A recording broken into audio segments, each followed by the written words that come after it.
My husband kept insisting there was no intruder in our house, and he was right. She wasn't an intruder at all. She was something much worse. I dropped my suitcase in the hallway and whispered to my husband Carl, "Honey, I think there's someone in our house." He continued scrolling through his phone completely unbothered. "You're just tired from the flight." He patted the spot beside him on the living room couch, but I heard it again. A small shuffling sound. "Carl, I'm serious. I think there's someone in our room." I kept my voice low. He gripped my elbow tight, stopping me from climbing up the steps. "My cutie cakes, you've been traveling for 3 days straight working. You're exhausted. Just take a rest on the couch for a bit." But then I heard the sound of glass shattering and knew it wasn't just my imagination. "Stay here if you want, but I'm checking it out right now." I sprinted upstairs and started with our walk-in closet. Everything looked normal except for my lingerie drawer, which clearly had signs that it was tampered with, and glass on the bathroom floor. But no intruder. But as I moved to check under the bed, the door slammed shut behind me. I jumped and Carl appeared in the doorway. "It's just the wind. The window's probably open." But there was no draft, no breeze. I glanced at the window and noticed it was shut. I bent down and grabbed the baseball bat we kept beside the nightstand. Carl's eyes went wide. "What are you doing? If someone's really here, we should call the police." "Call the police? They couldn't even find my own son's killer years ago." I didn't need them. Besides, I was confident. My entire family learned karate growing up. I wasn't afraid of a random lingerie thief breaking into my home. I stepped into the hallway and immediately noticed the rug near the guest room had been moved. Just slightly, like someone had rushed past it. I went room by room. Office, guest room, bathroom, all clear. One room left. Carl grabbed my arm roughly. "Please just stop before someone gets hurt. Let me handle this," he begged. But before I could answer, I saw her. A blonde woman sprinting down the stairs. "Stop." I got to the bottom and immediately started searching from room to room, holding the bat over my shoulder, ready to strike. I searched the living room, kitchen, dining room. Then I heard movement in the garage. I took one step in and scanned the room carefully, warning, "I know you're here. Come out slowly before I beat the crap out of you for breaking into my home." No response. But after scanning the room again, I managed to spot her feet sticking out from under the parked car. "I can see you. Get out of there now." The woman listened, but instead of giving up, she bolted past me to the back door, but the knob had gotten stuck. So she ran for the front door. Her hands shook as she screamed and sobbed, working at the triple lock setup. When she finally got it open, it was too late. She made it 2 steps onto the front porch before I tackled her. We both hit the ground hard. The baseball bat rolled across the concrete with us. That's when she screamed, "Carl! Tell her to get off me!" I blinked at her, all the anger replaced with surprise. Carl, who was standing in the doorway, turned completely white while he thought about who to help. The woman thrashed under me, screaming again, "Carl, please!" I loosened my grip and stared at her. "How do you know my husband's name?" She didn't answer, just looked at Carl with these desperate eyes, pleading eyes, like she expected him to save her. And that's when everything clicked into place. Carl's dismissive attitude, constantly insisting I just go to sleep, the panicked look when I insisted on finding the intruder, even the way he kept trying to stop me from searching. "Oh my God," I said, standing and stumbling away from the two of them. "You were having an affair, and you made her wear my clothes?" I pointed at the bright red lingerie the blonde woman was wearing. It was sickening. "How long, Carl?" I asked sharply. The woman sat up shaking. "It just happened tonight. I swear. It was just a stupid mistake, and I know I should have just come out instead of giving chase. But I was scared. This was my first really bad decision," she explained, wiping her eyes. "I'm so sorry." I looked at Carl. At this man I'd been married to for 8 years who still hadn't apologized. I almost laughed at the way he couldn't meet my eyes. I looked at her more closely. She was much younger, cute, but the look in her eyes was far from innocent. They were cold and calculating. So I asked the question that had been bugging me the entire time. "If you were just here for an affair, why do you have a knife in the pocket of your jacket?" Suddenly, her entire expression changed. The embarrassment vanished. Then she grinned and kicked me square in the chest, making me fall backward onto the porch. "Oh, this little thing?" she asked, pulling it out for Carl to see too. "I call this thing Vendetta. Would you like to know why?" She giggled. I pushed myself backward on the concrete, my palms scraping against the rough surface as Carter took a step closer. The knife caught the porch light and I could see it was small but sharp, the kind you'd use to gut a fish. Carl stood frozen in the doorway, his face white as paper, his mouth opening and closing like he wanted to say something but couldn't find the words. Carter twirled the blade in a slow circle, her grin getting wider with each rotation. She looked down at me with those cold eyes and started talking in this weird sing-song voice that made my skin crawl. She said the knife was special, that she'd been carrying it for 3 years waiting for the right moment. My chest hurt from where she'd kicked me, but I kept my eyes locked on hers, trying to figure out what she meant. Then she said my son's name. Milo. She said it like she knew him, like they'd been friends or something. My whole body went rigid and I felt this rush of anger, so strong I thought I might throw up. Before I could ask what the hell she was talking about, a voice cut through the night air from across the street. Mrs. Hutchinson, my neighbor who always wore those ugly floral dresses, came running out of her house in her bathrobe. She was screaming that she was calling 911, waving her phone in the air like a weapon. Carter's expression changed instantly.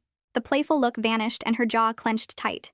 She glanced between me, Carl, and Mrs. Hutchinson's house, and I could practically see her brain working, calculating if she had enough time to do whatever she'd come here to do. That split second of distraction was all I needed. I swept my leg out hard and fast, catching Carter behind her ankles just like my karate instructor taught me when I was 12. She went down hard, her arms windmilling as she tried to catch herself. The knife flew out of her hand and skittered across the porch, the metal scraping against concrete. We both lunged for it at the same time, our hands reaching. But I was faster. My fingers closed around the handle and I rolled away, pushing myself up onto my knees. I pointed the blade at Carter, my hand shaking but my grip solid. My chest throbbed where she'd kicked me, and each breath felt like someone was squeezing my ribs. Carter sat up slowly, holding her hands out like she was trying to calm a wild animal. That's when Carl finally moved. But he didn't help me. He didn't grab Carter or check if I was okay. Instead, he rushed over and grabbed my wrist, the one holding the knife, and tried to twist it out of my hand. I stared at him in shock, unable to process what was happening. My own husband, the man I'd been married to for 8 years, was trying to disarm me while the woman who just attacked me sat 3 feet away. The betrayal hit me harder than Carter's kick ever could. I yanked my arm free from Carl's grip, using a quick twist move that broke his hold. I scrambled backward, putting distance between myself and both of them, keeping the knife raised and pointed forward. Sirens wailed in the distance, getting louder with each passing second. Carter started laughing, this high-pitched sound that made her seem totally unhinged. She looked at Carl with pure disgust on her face and told him he was pathetic. She said he couldn't even complete one simple task she'd given him. She said now everything was ruined because of his incompetence. I looked between them, trying to understand what task she meant, what Carl was supposed to do. 2 police cars came screaming around the corner, their lights painting everything red and blue. They pulled up to the curb and 4 officers jumped out, hands on their weapons. They found all 3 of us on the front porch in this weird standoff, with me holding the knife and backing away from both Carter and Carl. One officer shouted for me to drop the weapon, and I did immediately, letting it clatter to the porch. I raised my hands and started talking fast, telling them about the break-in, about finding Carter in my house, about what she said regarding my son. 2 officers moved in to separate us, while a third went over to Mrs. Hutchinson, who was standing on her lawn in her bathrobe. She was talking a mile a minute, gesturing wildly at all of us, clearly giving them a play-by-play of everything she'd witnessed. About 15 minutes later, an unmarked car pulled up and a woman in a dark suit got out. She had short black hair and moved with this confidence that made it clear she was in charge. One of the officers called her Detective Reyes. She walked straight to me and introduced herself as Fiona. When I mentioned Milo's name while explaining what Carter had said, Fiona's whole expression changed. She told me she was familiar with his cold case file, that she'd actually reviewed it a few months ago. She separated me from Carl and Carter, taking me inside the house while the other officers kept them on the porch. Paramedics had arrived and one of them followed us in, carrying a medical bag. Fiona sat me down on the living room couch and started asking questions while the paramedic checked my chest where Carter had kicked me. I explained everything from the moment I walked in and heard the shuffling sound upstairs. I told her about finding the lingerie drawer tampered with, chasing Carter through the house, tackling her on the porch. I described the knife she called Vendetta, and how she said it had something to do with Milo. Fiona's face got more serious with each detail I shared. She pulled out her phone and showed me a photo, asking if this was the woman who broke in. I confirmed it was Carter. Fiona told me that wasn't her real name, that she'd been on their radar for several months in connection with a series of break-ins around the city. But she said nothing like this had ever happened before, nothing violent or personal. Through the front window, I watched as officers put handcuffs on both Carter and Carl. My husband was protesting loudly, his voice carrying through the glass. He kept saying he was the victim, that I was the one who'd attacked them both. Fiona explained they were arresting Carter for assault and breaking and entering. She said Carl was detained for questioning because of how he'd interfered during the attack, how he'd tried to take the knife from me instead of helping restrain Carter. The paramedic pressed against my ribs and I winced. He said I needed to go to the hospital to get checked for cracked bones. I started to argue, but Fiona backed him up, saying I should get looked at properly. Just as they were helping me stand up to walk outside, another car pulled up fast. My sister Valentina jumped out before it even stopped completely. She ran up the driveway, her eyes wide with panic. The paramedics were loading me into the ambulance when she reached us. She climbed in without asking permission, sitting on the bench next to the stretcher and grabbing my hand. She asked what the hell happened, her voice shaking. That's when everything hit me all at once. The break-in, the affair, the knife, Carter's words about Milo, Carl's betrayal. I broke down crying, the sobs making my chest hurt even worse. Valentina squeezed my hand tighter and told me it was okay, that she was here now. I tried to explain through the tears, but the words came out jumbled and confused. The ambulance started moving, and I watched through the back windows as my house got smaller, the police lights still flashing across the front porch where my entire life had just fallen apart. The ambulance pulled into the emergency room bay, and paramedics opened the back doors. Valentina climbed out first and stayed close while they wheeled me inside on the stretcher. The fluorescent lights hurt my eyes after the darkness of the ride. A nurse directed us to an exam room where a doctor came in almost immediately. He pressed his fingers along my ribs one by one while I tried not to wince. He asked me to take deep breaths and rate my pain on a scale of 1 to 10. I said 7 because talking hurt. The doctor ordered x-rays and told me they wanted to keep me overnight for observation. Valentina pulled out her phone and started making calls while I changed into a hospital gown. She canceled my meetings for the next week and arranged for a security company to board up my broken bathroom window and change the locks. Her voice stayed calm and professional, even though I could see her hands shaking. The x-ray technician wheeled me down a long hallway to radiology. I stared at the ceiling tiles and counted them to avoid thinking about Carter's knife or Carl's face when he tried to protect her instead of me. The technician positioned the machine over my chest and stepped behind a protective screen. The x-rays took 10 minutes and then they wheeled me back to the exam room where Valentina was still on the phone. She hung up when she saw me and squeezed my hand. The doctor returned with the x-ray results confirming severe bruising across my chest and ribs, but no fractures or breaks. He said I was lucky Carter hadn't kicked harder or aimed lower. They moved me to a regular room on the 3rd floor where I could rest. Valentina sat in the chair beside my bed and pulled out her laptop to handle more work calls for me. A knock on the door interrupted us around 9 that evening. A man in a dark suit walked in and introduced himself as Detective Sean, Fiona's partner. He apologized for bothering me but said he needed more details about what Carter had said regarding Milo. Valentina stood up protectively, but I told her it was okay. Sean pulled a chair closer to my bed and took out a small notebook. He asked me to explain everything Carter had mentioned about my son. I told him Milo was murdered 3 years ago when he was 19. Someone killed him in an alley downtown near the warehouse district. I found out when 2 officers showed up at my door at 2 in the morning. They said a jogger had discovered his body around midnight. The police investigated for 6 months but never found who did it. I pushed them constantly for answers, called the station every week, met with detectives, but they had nothing. No witnesses, no security footage, no suspects. Eventually, they told me the case was going cold and there was nothing more they could do. Sean wrote everything down and asked specific questions about the location and the original investigation. He wanted to know if Milo had enemies or was involved in anything dangerous. I explained that Milo was a good kid studying business at the community college and working part-time at Carl's company. He had no reason to be in that alley at that time of night. Sean closed his notebook and thanked me for the information. Then Sean told me something that made my stomach drop. Carter had refused to say anything without a lawyer present, but when they searched her jacket, they found more than just the knife. She had a photo of Milo in her pocket, one of him at his high school graduation. She also had an old newspaper clipping about his death folded up small. The police had photographed both items as evidence. Sean showed me pictures on his phone. The photo was one I recognized from our mantel at home, the same one I looked at every morning. Seeing it in Carter's possession made my skin crawl. The newspaper article was from the local paper 3 days after Milo died, with his school picture and a headline about the unsolved murder. Someone had highlighted certain sentences about the investigation. My hands started shaking so badly that Sean had to take his phone back. This wasn't random. Carter hadn't just broken into my house for an affair with Carl. She had targeted me specifically because of my son. But why? What connection did she have to Milo? I asked Sean if they knew anything about Carter's background, or how she might have known my son. He said they were still investigating, but so far her records showed she grew up 2 towns over and had no obvious connection to our family. Valentina moved closer and put her arm around my shoulders. I couldn't stop staring at the hospital wall, trying to make sense of how a stranger could have my dead son's photo. 6 hours later, Fiona called Valentina's phone. Carl had been released from questioning. The police couldn't prove he knew Carter planned to hurt me, so they had to let him go. Fiona said privately they were pulling his phone records and looking into how long he'd known Carter and what he might have known about her plans. Valentina's phone started buzzing constantly after that. Carl was calling and texting nonstop, begging to talk to me. Valentina showed me some of the messages. He claimed he was sorry, that he never meant for any of this to happen, that he loved me and wanted to explain everything. I told Valentina to block his number. I didn't want to hear his excuses or his lies. The man I'd been married to for 8 years had betrayed me in the worst possible way, and then tried to protect my attacker. There was nothing he could say that would make any of this okay. Fiona texted that they were still holding Carter on assault and breaking and entering charges. Her bail hearing was scheduled for the next morning. I closed my eyes and tried to sleep, but kept seeing Carter's grin when she pulled out that knife. Valentina left around midnight to get some clothes and toiletries from her apartment. She came back an hour later with a bag full of my favorite comfortable clothes and all my bathroom supplies. She sat on the edge of my hospital bed and asked where I wanted to stay when they discharged me in the morning. I couldn't go back to that house.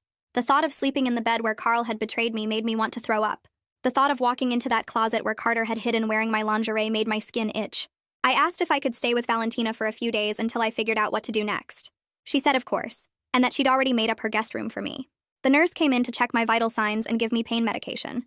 Valentina dimmed the lights and settled into the chair beside my bed. She said she'd stay all night in case I needed anything. I finally fell asleep around 3 in the morning with my sister holding my hand. The next morning, they discharged me with instructions to rest and take it easy for at least a week. Valentina drove me to her apartment across town, a small 2-bedroom place with big windows overlooking a park. She helped me get settled in the guest room and made me tea while I tried to process everything that had happened in the last 24 hours. Around noon, someone knocked on the apartment door. Fiona stood in the hallway holding a large cardboard box. Valentina let her in, and Fiona set the box on the dining table. She asked if I felt up to looking through Milo's old case files. She admitted the original detective, Hannah Thompson, had retired last year, but Fiona had been reviewing the file recently and found some things that bothered her. She thought maybe I could help identify inconsistencies or details that didn't add up. I told her I'd do anything to help figure out why Carter had my son's photo. Fiona opened the box and pulled out thick folders filled with papers, photos, and evidence logs. She spread them across the table and warned me that some of the crime scene photos were difficult to look at. I nodded and sat down. Valentina sat beside me and squeezed my hand. I spent the next 4 hours going through every document in that box. Crime scene photos showed the alley where Milo died, the dumpster, the blood on the concrete.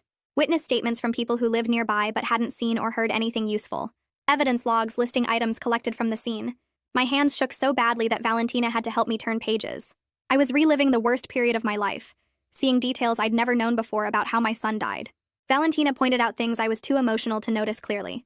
She stopped on one witness statement about halfway through the stack. A man who lived in an apartment overlooking the alley had reported seeing a young blonde woman near the entrance around the time of Milo's death. He said she looked upset and was on her phone.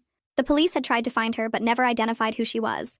The description said she appeared to be in her late teens or early 20s, slim build, wearing jeans and a dark jacket. Valentina looked at me and asked if I thought it could have been Carter. The age would have been right. Carter was 22 now, which meant she would have been 19 when Milo died. Fiona came back from making phone calls and I showed her the witness statement about the blonde woman. She read it carefully and confirmed that woman was never identified or found despite being a potential witness.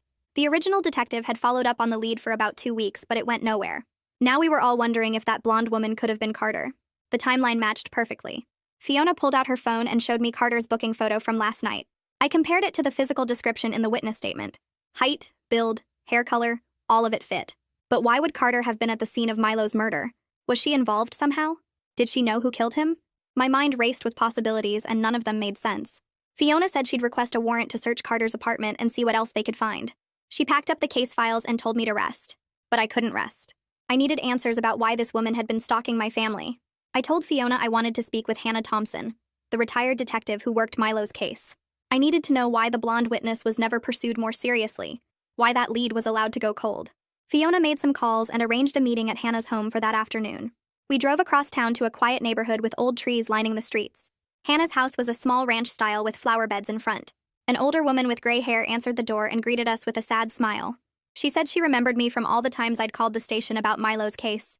We sat in her living room and I asked directly about the blonde woman witness. Hannah's face showed discomfort when I mentioned it. She admitted she always felt something was off about that witness report. Her supervisor at the time had pushed her to focus on other leads that seemed more promising, but ultimately went nowhere. She said the pressure came from above to close the case quickly and move on to other investigations. Hannah stood up and walked to a bookshelf in the corner. She pulled out a worn notebook and brought it back to the couch. She explained these were her personal notes from the investigation, things she kept separate from the official file. She flipped through pages filled with handwritten observations and sketches. She stopped on a page dated 2 weeks after Milo's death. There was a sketch artist's rendering of the blonde woman based on the witness description. My breath caught in my throat. The drawing looked disturbingly similar to Carter. Same face shape, same eyes, same hair length. Hannah said she'd always wondered about that woman and regretted not pushing harder to find her. She asked if this had something to do with what happened at my house yesterday. I told her everything about Carter breaking in, the knife, the photo of Milo, the newspaper clipping. Hannah's expression darkened, and she said she'd testify about the pressure she faced if it helped connect Carter to Milo's death. Fiona thanked her, and we left with copies of Hannah's personal notes. In the car, I stared at the sketch of the blonde woman and knew without doubt it was Carter. But I still didn't know why she was there that night, or what she knew about who killed my son. Fiona dropped me off at Valentina's apartment and promised to call as soon as she had updates. I watched her drive away, then went inside and collapsed on my sister's couch. My phone buzzed 20 minutes later with a text from Fiona saying the judge approved the warrant, and they were heading to Carter's apartment now. I wanted to be there, to see what they found, but Fiona said I had to stay away to avoid any claims of evidence tampering. So I sat on that couch staring at my phone, waiting. Valentina made tea that I didn't drink and tried to get me to eat something, but my stomach was too twisted up. 3 hours passed before Fiona called. Her voice sounded different, more serious than before. She said they found a storage unit key taped inside Carter's bedroom closet, hidden behind a loose piece of baseboard. The key had a number on it and they tracked it to a facility across town. When they opened the unit, they found boxes stacked floor to ceiling. Fiona said every single box contained items related to my family. There were photos of me, Carl, and Milo taken over several years from different angles and locations. Some looked like they were taken from a car parked down the street from our house. Others showed us at restaurants, the grocery store, even at Milo's grave on the anniversary of his death. Fiona said there were also newspaper clippings about Milo's murder, printed articles from online news sites, and what looked like a journal where Carter had written notes about our daily routines and schedules. I felt sick hearing all of this. The affair wasn't random. Carter had been watching us for years, planning something, and I had no idea why. Fiona came to Valentina's apartment the next morning with a folder full of photos from the storage unit. She spread them across the dining table, and I forced myself to look at each one. The earliest photos were dated over 3 years ago, just weeks after Milo died. There were pictures of our house, our cars, even shots of me leaving for work in the morning. The later photos showed Carl more frequently, like Carter had shifted her focus to him specifically. Fiona pointed to a series of images showing Carl at a coffee shop, the gym, his office building. She said it looked like Carter had been following him and learning his patterns before making contact. The evidence suggested Carter deliberately seduced Carl as part of a larger plan, though her ultimate motive remained unclear.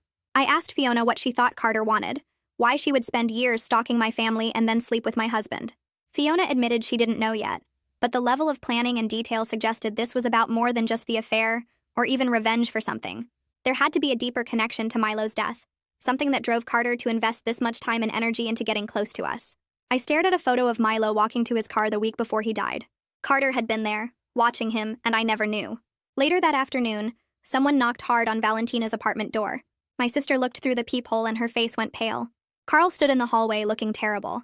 His hair was messy, his clothes wrinkled, and he had dark circles under his eyes like he hadn't slept. Valentina asked if I wanted her to send him away, but I shook my head. I needed answers about how he met Carter and how long they'd been involved. She opened the door and Carl rushed in, immediately trying to hug me. I stepped back and held up my hand. He stopped, his arms dropping to his sides. I told him to sit down and explain everything. Carl collapsed into a chair and rubbed his face with both hands. He said they met 6 months ago at a coffee shop downtown. She was sitting alone reading a book and he struck up a conversation. They talked for an hour and exchanged numbers. He swore he had no idea she was dangerous or connected to Milo. The affair started a few weeks after that first meeting. He claimed Carter seemed normal, sweet even, and he never suspected anything was wrong. I watched his face as he talked, looking for signs he was lying. His eyes kept darting away from mine and his hands shook slightly. He insisted he would never have gotten involved with her if he'd known about her obsession with our family. I pulled out my phone and showed Carl the photos Fiona had sent me. The ones of him at the coffee shop, at the gym, outside his office. All of them taken over a year ago, months before he claimed they met. I watched the color drain from his face as he looked through the images.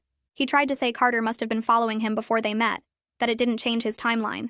But I kept scrolling and found photos of them together dated 8 months ago, not 6. When I confronted him with this evidence, he broke down. His shoulders started shaking and he buried his face in his hands. After a long silence, he admitted the affair started 8 months ago, not 6.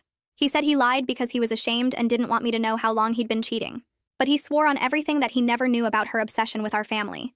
He claimed Carter never mentioned Milo, never asked weird questions about our past, never gave any indication she was stalking us. I asked him about the night I came home and found her in our house. Why did he try so hard to stop me from searching? Why did he protect her when I had her cornered? Carl said he panicked.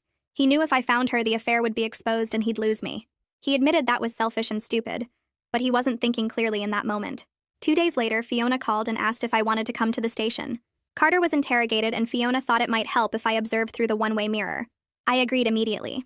Valentina drove me downtown and we met Fiona in a small observation room next to the interrogation space. Through the glass, I could see Carter sitting at a metal table with a woman in a dark suit beside her. Carter looked different from she had on my porch. Calmer. Almost relaxed. Her hair was pulled back in a ponytail and she wore an orange jumpsuit. The lawyer kept whispering to her and Carter would nod occasionally but didn't speak. Fiona and Sean entered the interrogation room and sat across from them. Fiona started asking questions about the break-in, about Carl, about the storage unit. Carter refused to answer, just stared at the wall behind them with a blank expression. Her lawyer repeated the same phrase over and over, that her client was exercising her right to remain silent. Then Sean mentioned Milo's name. He asked Carter directly if she knew my son. For just a second, Carter's mask slipped. Her eyes filled with tears and her mouth twisted like she was trying not to cry. I saw raw grief flash across her face before she caught herself and looked down at the table.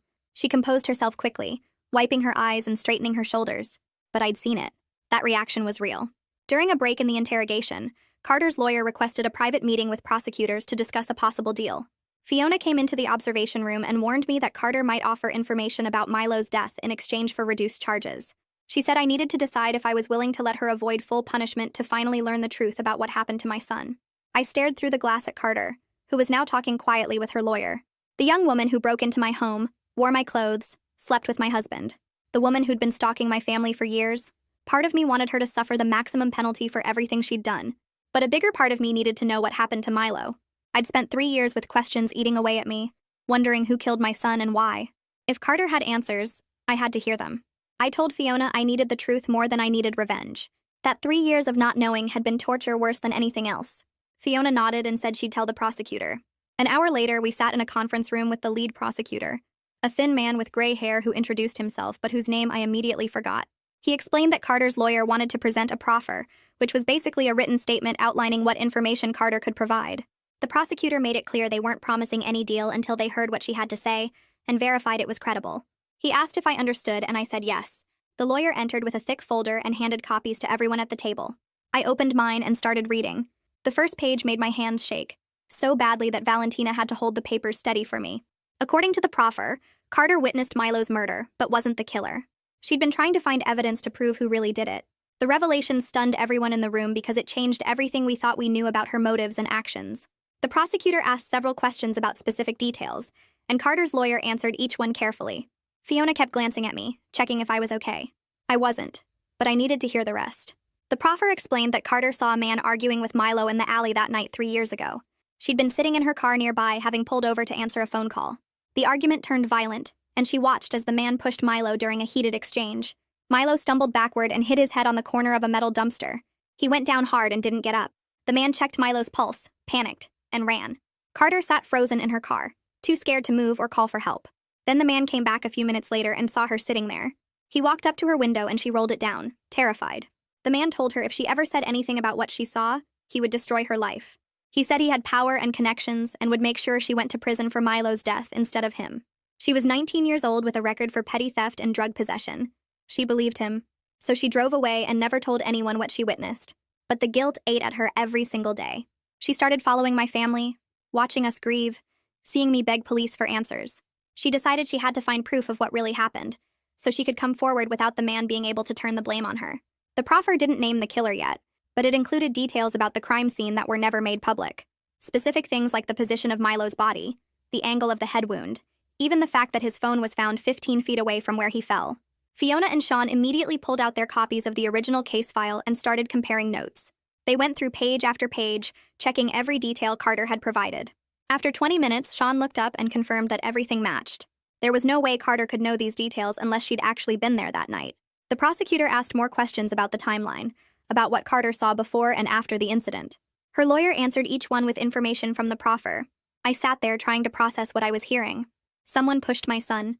Milo didn't die in a random attack. Someone argued with him and it turned violent, and then they threatened a teenage girl into staying silent.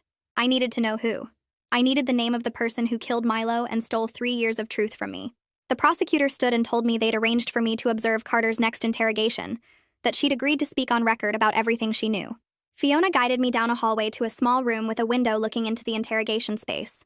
I could see Carter sitting at a metal table with her lawyer, looking smaller and younger than she had on my porch with that knife. The prosecutor and another detective entered the interrogation room and sat across from her. Carter's lawyer nodded and she took a deep breath before looking directly at the mirror, like she knew I was standing behind it. She apologized for breaking into my home and scaring me, her voice shaky but clear through the speakers in my observation room. She explained that she'd been searching for evidence Carl kept hidden, documents and files that would prove his involvement in covering up Milo's death. My hands gripped the edge of the table in front of me as I waited for her to continue. The prosecutor asked her to explain what she meant by Carl's involvement. Carter's next words made the room spin around me. She said Carl was the man she saw kill Milo in the alley 3 years ago. My knees buckled and Fiona caught my arm, helping me into a chair. Carter kept talking, explaining how she'd spent years gathering proof, how she got close to Carl through the affair specifically to search his belongings, how she broke into our house that day to find documents she believed he kept in our bedroom safe.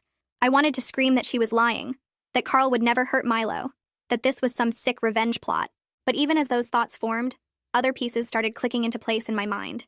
Carl's desperate insistence that I not search the house, his panic when I found Carter hiding, the way he tried to take the knife from me instead of protecting me from her, his complete terror on the porch when everything fell apart. All of it suddenly made horrible sense in a way that made me want to throw up. Fiona squeezed my shoulder and asked if I needed a break, but I shook my head because I needed to hear everything. The prosecutor asked Carter about the timeline, and she provided specific details about that night. Fiona pulled out her tablet and started pulling up Carl's statements from 3 years ago. She showed me the file where Carl claimed he was working late the night Milo died. I stared at the words I'd read dozens of times before, words I'd never questioned because I was drowning in grief and never imagined my husband could be involved. Carl had told me he was at the office until almost midnight, but the file showed he never provided any proof of that. No coworker confirmations, no security footage, no credit card receipts from getting dinner near work. I'd been so consumed with losing Milo that I never questioned Carl's story, never pushed for verification the way I pushed police to find the killer. Carter continued explaining what she witnessed that night. She said Milo had discovered Carl was stealing money from his company and planned to report him. That's what they were arguing about in the alley behind Carl's office building. Carl pushed Milo during the fight and Milo stumbled backward into a metal dumpster. He hit his head on the corner and went down hard. Carl checked his pulse and panicked when he realized Milo was dead. Then he ran. Carter had been sitting in her car nearby, having pulled over to answer a phone call. She watched the whole thing happen. She sat frozen, too scared to move or call for help. Then Carl came back a few minutes later and saw her sitting there. He walked up to her window and she rolled it down, scared out of her mind. Carl told her if she ever said anything about what she saw, he would destroy her life. The prosecutor started making calls immediately, ordering Carl's arrest. Fiona took me to a different window where I could see the station's processing area. Within 20 minutes, 2 officers brought Carl through the doors in handcuffs.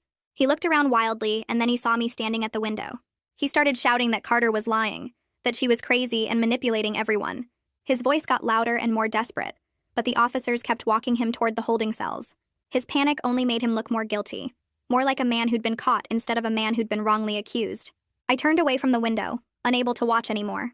Fiona told me they were bringing in forensic accountants to examine Carl's company finances right away. She said if Carter was telling the truth about the money, they'd find proof. I felt Valentina's arms around me before I realized she'd arrived at the station. She held me while I tried to process what I'd just learned. My husband killed our son. Carl killed Milo and then came home and held me while I cried. He attended the funeral and helped me pick out the coffin. He sat with me through police interviews and pretended to want justice as much as I did. For 3 years, he let me believe a random stranger was responsible. For 3 years, he watched me suffer and said nothing.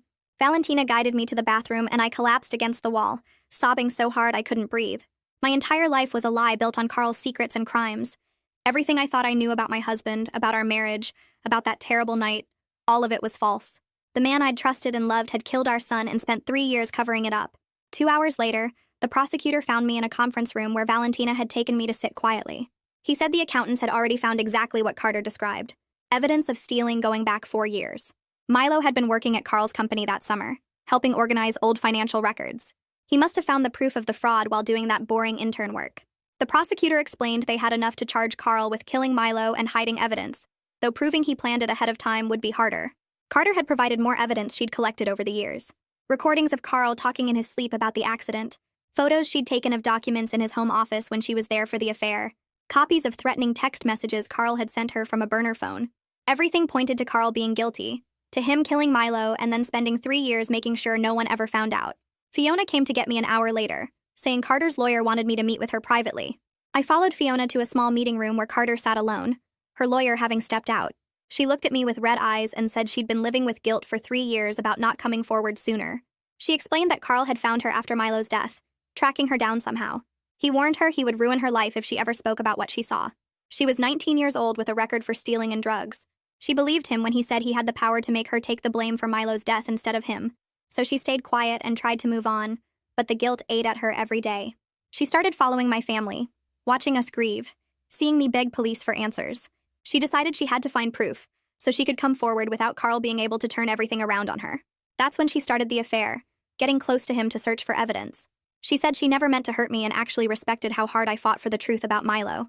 I left that meeting room feeling like my brain couldn't process everything at once. Carter killed no one but watched my son die and said nothing for 3 years because Carl scared her into silence. Then she slept with my husband to find proof. The whole thing made me sick, but I also understood why she did it. An hour later, the prosecutor found me in the hallway and explained they wanted to offer Carter full immunity if she agreed to testify against Carl. He said her testimony was crucial because she was the only witness to what happened in that alley, and without her, they only had circumstantial evidence.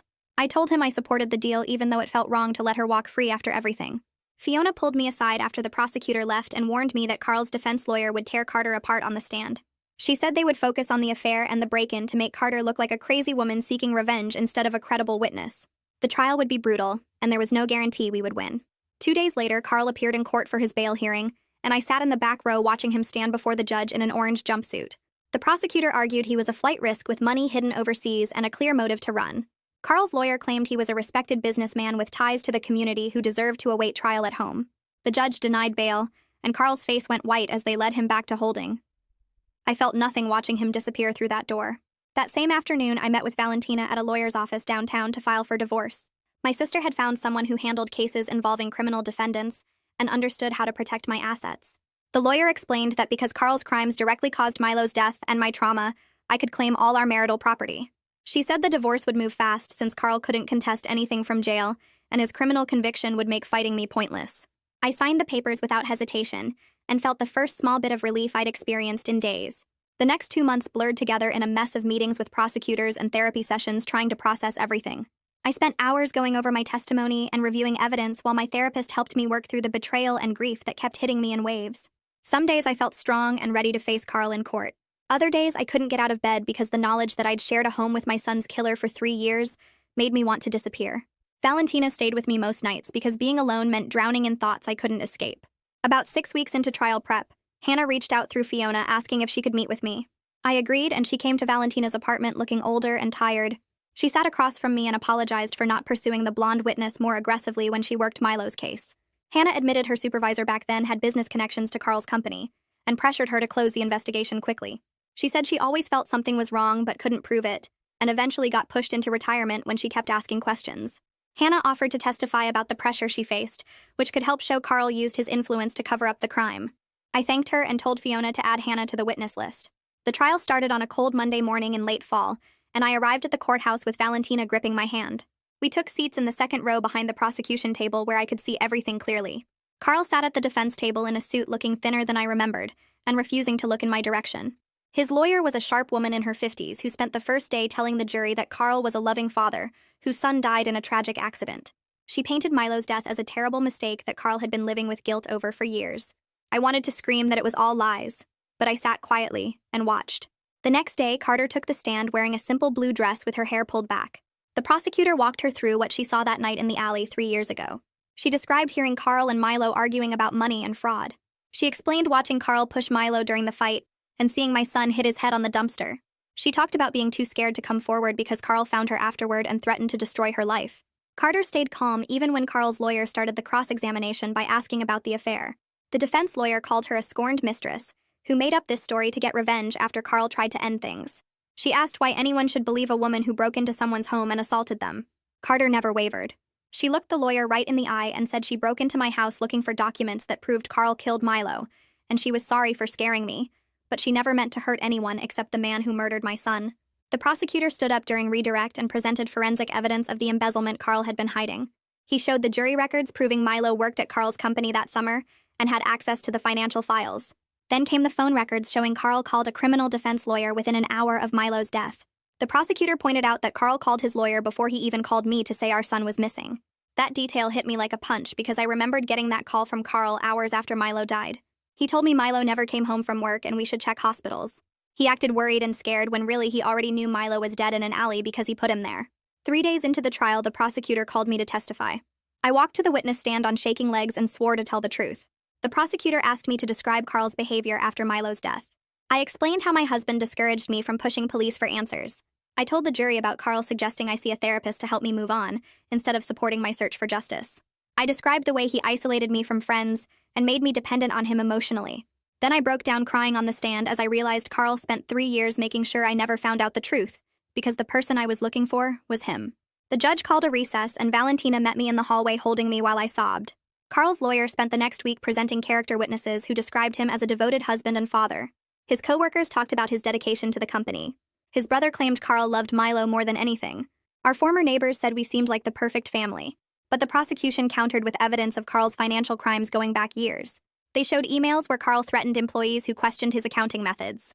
Valentina took the stand and testified about how Carl isolated me after Milo's death. She described watching her sister become a shell of herself while Carl controlled every aspect of my life. She said Carl kept me away from family gatherings and discouraged me from working or having friends. The jury listened carefully as Valentina explained that Carl's behavior wasn't grief, but calculated control to keep me from discovering his secrets. After 3 weeks of testimony, both sides prepared closing arguments. The prosecutor stood before the jury and laid out a clear timeline of Carl's crimes. He argued that Carl killed Milo to protect his embezzlement scheme, and then spent 3 years covering it up through intimidation and manipulation. He pointed to the phone records, the forensic accounting, Carter's eyewitness testimony, and Carl's suspicious behavior after the death. The defense lawyer countered by calling Carter an unstable woman who fabricated everything to destroy Carl after he tried to end their affair. She argued that the evidence was circumstantial, and the prosecution couldn't prove beyond reasonable doubt that Carl intended to kill Milo. She claimed the death was a tragic accident during an argument, and Carl panicked instead of calling for help. She asked the jury to consider that Carl had been a good husband and father for years, and deserved the benefit of doubt. I sat in that courtroom listening to both versions of what happened and knew which one was true. The jury left to deliberate, and I walked out of that courtroom feeling completely drained. Valentina drove me back to her apartment where I'd been staying since the trial started because I couldn't face going home. The first day of deliberations, I paced her living room for hours, checking my phone every few minutes. The second day, I tried to distract myself with television but couldn't focus on anything. By the third day, I was barely sleeping, just lying in Valentina's guest bed, staring at the ceiling, running through every piece of evidence in my mind. On the fourth day, my phone rang at 2 in the afternoon, and Fiona's name appeared on the screen. She told me the jury had reached a verdict, and I needed to get to the courthouse right away. My hands shook so badly that Valentina had to drive while I sat in the passenger seat trying to breathe normally. We rushed into the courthouse and found seats in the gallery just as the judge called everyone to order. The bailiff brought the jury back in, and I studied each face trying to read what they'd decided. The judge asked the jury foreman to stand and read the verdict. My heart pounded so hard I could hear it in my ears as the foreman unfolded the paper. Guilty on voluntary manslaughter. Guilty on evidence tampering. Guilty on embezzlement. Not guilty on first-degree murder. I felt Valentina grab my hand as relief and frustration hit me at the same time. Carl was being held accountable, but the jury didn't believe he intentionally killed our son. The judge thanked the jury and set a sentencing date for 2 weeks later. Then the bailiff led Carl away in handcuffs. He looked back at me one time before disappearing through the door, and I felt absolutely nothing. Outside the courthouse, reporters swarmed us asking for comments, but Valentina pushed through the crowd and got me to her car. I cried the whole drive back to her apartment. Not sad tears, but angry ones because the verdict felt incomplete. 2 weeks later, I stood in that same courtroom wearing a black dress Valentina helped me pick out. The judge asked if I wanted to read a victim impact statement, and I walked to the podium with a paper covered in my handwriting. I looked directly at Carl sitting at the defense table and started reading. I described how his actions destroyed not just Milo's life, but mine as well. I explained the 3 years I spent searching for my son's killer while sleeping next to the man who killed him. I talked about the way Carl isolated me and controlled me and made sure I never discovered the truth. My voice broke several times, but I kept reading until I reached the end. I told the judge that Carl betrayed every vow he made to me and to our son, that he chose money over his family, and that he deserved the maximum sentence allowed by law. I folded the paper and walked back to my seat next to Valentina, who squeezed my hand. Carl's lawyer asked for leniency, citing his previously clean record and his years of community service. The prosecutor argued that Carl's crimes showed calculated cruelty and a complete lack of remorse. The judge took only a few minutes to decide. She sentenced Carl to 18 years in prison with the possibility of parole after 12 years. She said his betrayal of public trust and his own family warranted the lengthy sentence. The bailiff led Carl away, and this time he didn't look back at me. I walked out of the courthouse with Valentina, and we made it halfway down the steps before someone called my name. Carter stood near the bottom of the stairs looking nervous. She approached slowly and apologized again for the fear she caused breaking into my home. I looked at this young woman who'd been carrying the truth about my son's death for 3 years and felt something complicated. I told her I understood why she did it, and while I couldn't exactly thank her for having an affair with my husband, I was grateful she brought the truth to light. She nodded and wiped her eyes and said she hoped I could find some peace now. Then she walked away, and I never saw her in person again. The divorce moved fast since Carl couldn't contest anything from prison. My lawyer filed the papers, and within a few weeks, the judge signed off on everything. I was awarded the house and most of our assets because of Carl's criminal actions. Valentina took time off work to help me pack up all of Carl's belongings. We filled boxes with his clothes, his books, his personal items, everything that reminded me of the life I thought we had together. Some stuff we donated and some we just threw away. We hired a locksmith to change every single lock in the house so I could reclaim the space as my own. Valentina helped me rearrange furniture and take down photos until the house felt less like Carl's and more like mine. It took 3 full days, but by the end I could walk through my own front door without feeling sick. 3 months after the trial ended, I returned to work. My boss had been understanding about the time off, and my colleagues were supportive when I came back. Some people didn't know how to act around me, and I could see them whispering in the break room. But most were kind and respectful of what I'd been through. My boss called me into her office after my first week back and offered me a promotion. The new position required less travel and came with a significant raise. She said she understood I needed stability and routine as I rebuilt my life. I accepted the promotion and threw myself into work as a way to feel normal again. Fiona started stopping by my house occasionally to check on me. At first, I thought she was just doing her job, but over time, we developed a real friendship. We'd sit on my back porch drinking coffee and talking about everything except the trial. She told me the department had reopened several other cold cases after Carl's conviction. Hannah's former supervisor was under investigation for corruption and evidence tampering. Other families who'd been told their cases were unsolvable might finally get answers. Fiona said my refusal to give up on finding Milo's killer inspired the department to take a harder look at their old files. 6 months after Carl's conviction, I drove to the cemetery for the first time since learning the truth. I'd been too angry and hurt to visit before, but now I felt ready. I parked near Milo's grave and walked across the grass carrying fresh flowers. I knelt down and traced my fingers over his name carved in the stone. I told my son that I got him justice, that his killer was in prison where he belonged. I said I was sorry it took 3 years, and such a horrible betrayal to get there. I talked to Milo about the scholarship I was planning in his name, and about how much I missed him every single day. I stayed there for over an hour just talking to my son like he could hear me. A week later, an envelope arrived at my house with Carter's handwriting on it. Inside was a letter explaining she was moving to another state for a fresh start. She wrote that she hoped I could find peace now that the truth was known. She said she'd carry guilt about not coming forward sooner for the rest of her life. Tucked in with the letter was a photo of Milo that she'd kept all these years. It showed him smiling at the camera, happy and alive, before everything fell apart. I put the photo in a frame on my mantle where I could see it every day. The following month, I found a support group for families of murder victims. The meetings were held in a church basement every Thursday evening. I walked in nervous and sat in a folding chair while other people shared their stories. When it was my turn, I told them about Milo and Carl and everything that happened. Everyone listened without judgment because they understood in a way most people couldn't. After the meeting, a woman approached me and said her daughter had been killed 5 years ago. She told me that getting justice doesn't erase the grief, but it does allow you to start processing it honestly. She said I'd always carry the pain of losing Milo, but eventually I'd learn to carry it alongside moments of joy and peace. I thanked her and realized I wasn't alone in this anymore. 2 weeks later, Valentina showed up at my door with a duffel bag and told me we were going to the beach. I started to protest about work and responsibilities, but she cut me off and said I needed this more than anything else. We drove 3 hours to a small coastal town where she'd rented a cottage for the week. The first morning, I woke up to the sound of waves and for a moment forgot about everything that had happened. We spent our days walking along the shore with our feet in the cold water, collecting shells like we did as kids. Valentina brought photo albums from when Milo was little, and we sat on the porch going through them. I told stories about his first steps, his obsession with dinosaurs, the time he tried to build a rocket in our backyard. She listened to every word and shared her own memories of taking him to the zoo and teaching him to ride a bike. By the 4th day, I noticed something shifting inside me. The heaviness I'd been carrying felt lighter somehow. Not gone, but different. Like I could breathe a little deeper. On our last night there, we built a fire on the beach and watched the stars come out. I thanked Valentina for forcing me to take this trip, and she squeezed my hand without saying anything back. When I returned home, I walked through each room of the house and saw Carl everywhere. His favorite chair in the living room, the kitchen where he made pancakes on Sunday mornings, our bedroom where I'd slept beside a killer for 3 years. I called a realtor the next day. The market was good, and within 2 months, I had an offer above asking price. I found a 2-bedroom apartment 15 minutes from Valentina's place. It had big windows that let in natural light and a small balcony where I could drink my coffee in the mornings. Moving day came, and I packed up 8 years of my life into boxes. Valentina helped me sort through everything, and we donated most of Carl's belongings to charity. I kept a few photos of Milo from around the house, but left behind anything that reminded me of the life I thought I had. The new apartment felt empty at first, but I slowly filled it with things that were actually mine. Plants for the balcony, new dishes that Carl had never touched, a comfortable reading chair by the window. The first night in my new place, I slept better than I had in months.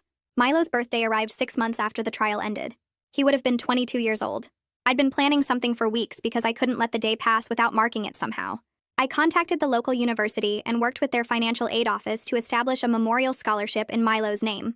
The scholarship would go to students studying accounting and ethics, specifically those who showed commitment to doing the right thing even when it was hard. The university agreed to match my initial donation, and we set up an annual award of $5,000. On his actual birthday, I attended a small ceremony where the university president announced the scholarship. They'd already selected the first recipient, a young woman who'd reported financial irregularities at her internship, despite pressure to stay quiet. She reminded me so much of Milo that I had to excuse myself to the bathroom to cry. Afterward, she came up and thanked me and said she'd work hard to honor Milo's memory. I gave her a hug and told her he would have been proud to know someone like her. 3 months later, I got a call from Hannah asking if I'd come to a city council meeting. She'd been working with a reform group focused on how police departments handled cold cases. They wanted to present Milo's case as an example of how corruption and pressure from powerful people could derail investigations. Hannah planned to testify about the supervisor who'd pushed her to close the case and focus elsewhere. I agreed to attend and sat in the packed council chambers listening to Hannah explain how her hands had been tied. She talked about the blonde witness who was never properly pursued, the evidence that was overlooked, the pressure from above to move on. Several other families spoke about their own unsolved cases and the obstacles they'd faced. The council members asked tough questions and seemed genuinely concerned about the problems Hannah described. At the end of the hearing, the council president promised to form a task force to review procedures. Hannah caught my eye from the witness table and I nodded to show my support. Changes wouldn't bring Milo back, but maybe they'd help other families get answers faster. A year had passed since Carl's conviction when a letter arrived with the prison's return address. I recognized his handwriting on the envelope and almost threw it away without opening it. But curiosity won, and I sat down at Valentina's kitchen table to read what he had to say. The letter was 3 pages of Carl explaining that he never meant to kill Milo, that it was an accident during an argument that got out of hand. He wrote about his regret and his therapy sessions in prison, and how he'd found religion. He asked for my forgiveness and said he understood if I couldn't give it, but he needed to try. I read through it once without feeling much of anything. Then I walked to Valentina's fireplace, turned on the gas, and held the letter to the flames. I watched the paper curl and blacken and turn to ash. Valentina came home and found me still staring at the fireplace. She asked if I was okay, and I said yes, that I actually was. Carl was in prison where he belonged, and I didn't owe him anything, not even a response. My friends started trying to set me up on dates about 18 months after the divorce was finalized. I resisted at first because the thought of trusting someone new felt impossible. But one of Valentina's coworkers kept mentioning this guy named Eddie who worked in his office. Eventually, I agreed to meet him for coffee just to get everyone off my back. Eddie knew my whole story before we met because Valentina had filled him in. I appreciated that he didn't pretend not to know or ask a bunch of questions. We talked about normal things like movies and books and our jobs. He was patient when I got quiet or changed the subject if something felt too personal. We started seeing each other once a week, then twice. He never pushed for more than I was ready to give. Some days I felt strong and hopeful about the future. Other days I barely got out of bed and he understood that healing wasn't a straight line. 6 months in, and we still took things slow. But I found myself looking forward to seeing him. He made me laugh and didn't treat me like I was broken. The forensic accountants finished their investigation into Carl's embezzlement, and the court ordered him to return the money he'd stolen. Most of it had been sitting in offshore accounts that investigators managed to freeze. The total came to almost $2 million that got returned to his former company. The CEO called me personally to apologize for not catching Carl's crimes sooner. He said the company had failed Milo and failed me. He offered a settlement of $300,000 as compensation for what their lack of oversight had cost my family. My lawyer advised me to take it, and I did. The money went into accounts that would provide financial security for years to come. I donated a portion to the scholarship fund and used some to help Valentina with repairs on her car. Having that cushion meant I could cut back my work hours and focus on things that mattered more than my job. 2 years after the trial ended, I got a notice about Carl's parole hearing. He was eligible after serving 12 years but could request parole review earlier with good behavior. I debated whether to attend, but ultimately decided the parole board needed to hear from me.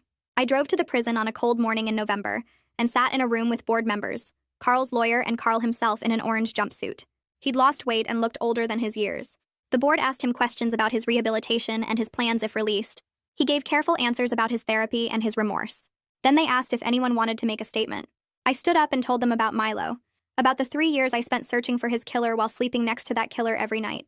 I explained how Carl's actions destroyed not just my son's life, but mine too. I said he deserved to serve his full sentence and that 12 years was already too lenient for taking a life and covering it up. The board thanked me and said they'd make their decision within a week. Carl's parole was denied. I walked out of that prison feeling like a weight had lifted. I could finally close this chapter and focus on building a life defined by more than grief and betrayal. Valentina came to me with an idea about 6 months after the parole hearing. She suggested we start a podcast to help other families dealing with unsolved murders and wrongful convictions.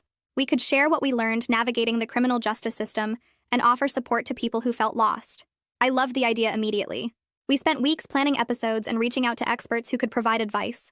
We launched the podcast on the 3-year anniversary of learning the truth about Milo's death. The response overwhelmed us. Within the first month, hundreds of people reached out asking for help with their own cases. We connected families with lawyers, investigators, and victim advocates. We interviewed people who'd successfully gotten their cases reopened. We talked about the emotional toll of seeking justice and how to keep going when the system failed you. Valentina handled the technical side while I focused on the interviews and content. Working on the podcast gave me purpose beyond my own story. Every family we helped felt like honoring Milo's memory in a real way. I started visiting Milo's grave every Sunday morning. I'd bring fresh flowers and sit on the grass beside his headstone. I told him about the scholarship recipients and their achievements. I described the families we'd helped through the podcast and the cases that got reopened because of our work.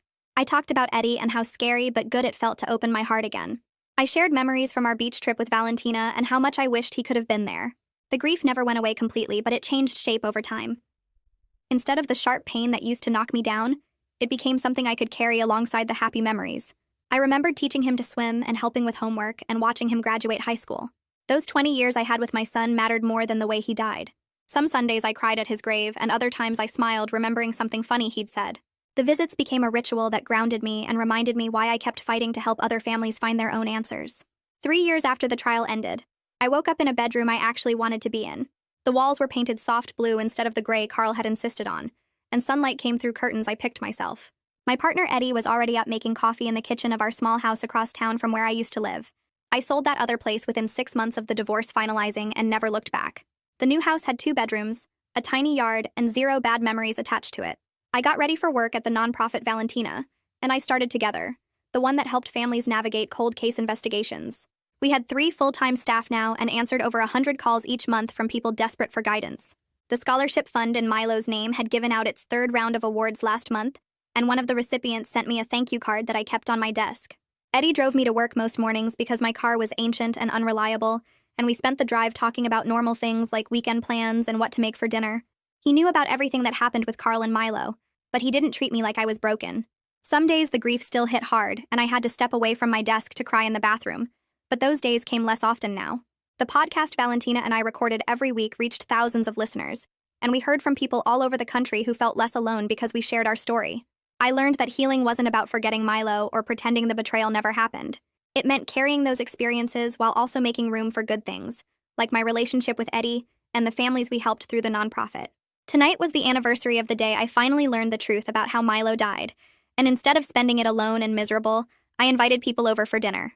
Valentina arrived first with wine and stories about her latest disastrous date. Fiona showed up still wearing her detective badge, apologizing for running late from a case. Hannah brought her famous lasagna and gave me a long hug in the doorway. Eddie set the table while I finished the salad, and we all sat down together in my small dining room. We talked about the corruption investigation that grew from Milo's case and how it changed department policies. Fiona told us about 3 cold cases that got reopened because of evidence uncovered during that investigation. Hannah shared updates about her advocacy work pushing for better training on how detectives handle grieving families.